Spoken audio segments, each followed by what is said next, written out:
Patients who live with chronic diseases really need to learn more of the coping strategies that can be taught in a self-management program. There's so much more to living with a chronic disease than taking the medication. A self-management education program teaches people a set of skills that help them to manage their chronic condition on a daily basis. It speaks on all aspects of growing older, your health, your exercising, the foods we eat. It's just a whole open book of what we need to manage our lives. Managing a chronic condition is a day-to-day challenge. At most, a person might see their physician once a month. Well, that leaves 29 more days of how do I take care of myself? A regular doctor's visit really is spent most of the time on talking about medications to treat the chronic disease, some of the potential side effects, the monitoring that's necessary. But what we lose in the time we have allotted is the ability to spend time talking with patients about the day-to-day management of living with a chronic disease. I know how to manage my diabetes better, I feel better, and I feel empowered. They know that there are other people dealing with challenges and that there are many resources available to help them live a healthy life. The value of communication and how you communicate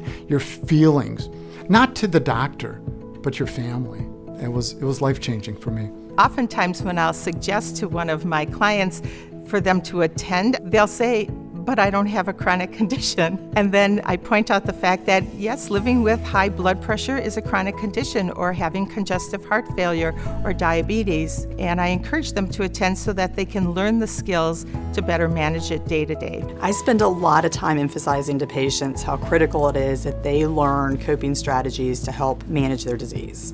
So self-management education programs are absolutely critical for patients to pursue. For people that are in denial, I would plead with them to wake up. This is your life. We only get one. This is not a dress rehearsal. I was in denial myself, but I'm so glad that I did wake up. I looked at my grandchildren. I knew I wanted to be around for them and for myself. I want to live. I have a lot to live for. It really doesn't matter what type of chronic condition you have. There is a program out there for you. What I want out of life is to spend as much valuable time with my family, with my grandchildren, but I also want to be able to give. I want to do something out there that makes a difference. I think being part of this program does. Doing a self-management program is knowing yourself, knowing what works for you and what works against you. Now I'm learning to manage myself.